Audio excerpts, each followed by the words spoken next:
Hello students, let's see this question. Question आपको दिया है, ये match the column type question है। दो कॉलम्स दिए हैं और फर्स्ट कॉलम के अंदर आपको कुछ कंडीशंस दी हैं और सेकंड कॉलम के अंदर स्टेटमेंट्स लिखे हैं। आपका करेक्ट ऑप्शन चूज करना है मैच करने के बाद में, ठीक है। सो कॉलम वन के अंदर अगर हम देखेंगे तो डेल्टा एच पॉजिटिव है, डेल्टा एस नेगेटिव है, पॉजिटिव है, इस तरीके से दिया। Spontaneous at all temperatures. So आपका डेल्टा एच है, डेल्टा एस है और स्पॉन्टेनिटी की बात की है। तो हम बात कर लेते हैं Gibbs free energy. Gibbs free energy क्या कहती है कि डेल्टा जी यानी कि गिब्स फ्री एनर्जी जो कि यूजफुल अमाउंट ऑफ एनर्जी होती है, अगर ये डिक्रीज हो रही है किसी भी एक प्रोसेस के अंदर तो वो प्रोसेस कैसा हो जाता है, स्पॉन्टेनियस हो जाता है। ठीक है, वो स्पॉन्टेनियस हो जाता है। क्लियर। अब डेल्टा जी क्या होता है, delta H minus T delta S होता है। यानी कि ये जो स्पॉन्टेनिटी की कंडीशन है ये इन तीनों फैक्टर्स पर डिपेंड करेगी, डेल्टा एच पे भी, डेल्टा टी सॉरी टी पर भी और डेल्टा एस पर भी। ठीक है। अब अगर मैं एक का फैक्टर लेके चलूं, इसको अप्लाई करते चलूं, ठीक है। डेल्टा एच कह रहे हैं पॉजिटिव है तो डेल्टा एच की कोई पॉजिटिव वैल्यू आएगी, ठीक है, माइनस टी। डेल्टा एस कह रहे हैं कि पॉजिटिव है तो ये भी पॉजिटिव वैल्यू आ गई, ठीक है। ये डेल्टा पॉजिटिव ऐसे रहा, डेल्टा सॉरी पॉजिटिव ऐसे रहा, ये नेगेटिव और ये पॉजिटिव मल्टीप्लाई होकर नेगेटिव बना देंगे तो डेल्टा टू। अब ये जो लेफ्ट हैंड साइड वाली इक्वेशन है ये लेस देन जीरो आ जाएगी कब, अगर टी की वैल्यू क्या होगी, माइनस टी की वैल्यू क्या होगी, काफी ज्यादा हाई होगी।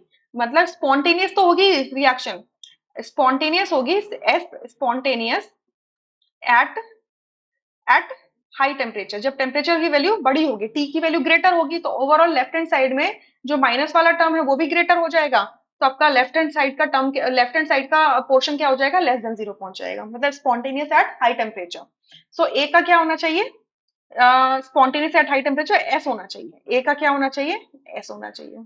ठीक है। इसी तरीके से बी का देखो, बी में क्या बोला है, डेल्टा एच नेगेटिव है, डेल्टा एच नेगेटिव है। मैं इस इक्वेशन को फॉलो कर रही हूँ, याद रखना, ठीक है। माइनस टी, डेल्टा एस कैसा है, पॉजिटिव है, पॉजिटिव है, ठीक है।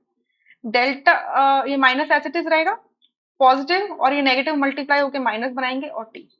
अब आप देख लो टी की वैल्यू चाहे छोटी हो चाहे टी की वैल्यू बड़ी हो, ये डेल्टा एच वाला टर्म भी माइनस में है और delta T S T delta S वाला टर्म भी माइनस में है।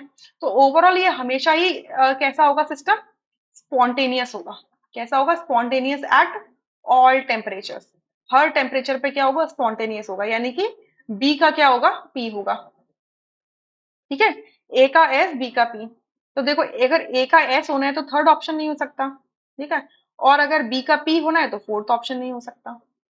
क्लियर। इसी तरीके से आप यहाँ से सी का देखो, सी के लिए देखो। सी की में क्या कह रहे हैं, डेल्टा एच क्या है, पॉजिटिव है, ठीक है, माइनस टी। और डेल्टा एस कैसा है, नेगेटिव है, ठीक है।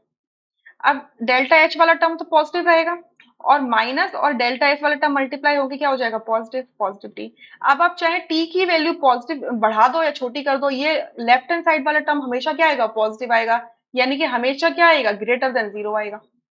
ग्रेटर देन जीरो आएगा यानी कि क्या होगा, हमेशा नॉन स्पॉन्टेनियस होगा, non spontaneous at all temperature. कोई सी भी टेम्परेचर की वैल्यू ले लो, नॉन स्पॉन्टेनियस होने वाला है। यानी कि सी के लिए क्या होगा, क्यू हो जाएगा, non spontaneous at all temperature. So D के लिए क्या बचेगा, आर बचेगा। ठीक है, क्लियर।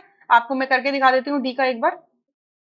डी के लिए हमारा formula delta H minus T delta S less than zero आना चाहिए। तो डेल्टा एच क्या है, negative, minus T, delta S की वैल्यू क्या है, वो भी नेगेटिव है, ठीक है, माइनस डेल्टा एच की जगह माइनस वैल्यू है। एंड ये माइनस इंटू माइनस क्या हो जाएगा, ये वाला माइनस और ये वाला माइनस होके प्लस हो जाएगा और ये टी आ गया, ठीक है। सो आप क्या देख रहे हो कि आपने अगर टेम्परेचर लो रखा तो सिस्टम स्पॉन्टेनियस है, ठीक है, क्योंकि आपका माइनस वाला टर्म डोमिनेट करेगा।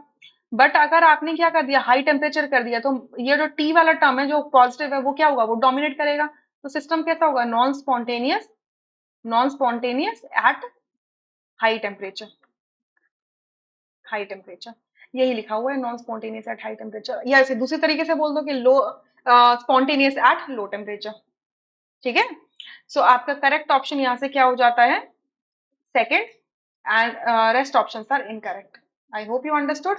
और इसका रेफरेंस आप चाहिए तो आप देखो एनसीईआरटी, 11th क्लास की एनसीईआरटी खोलो, पार्ट वन में जाओ, थर्मोडायनेमिक्स चैप्टर में जाओ।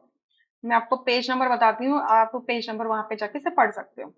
So page number is just a second, 184, 184 पे जाके आप इसे देख सकते हो। और इससे रिलेटेड एक टेबल भी बनाया हुआ है इसी तरीके से, वो है 186। ठीक है। आई hope you understood this question really very well. Thank you.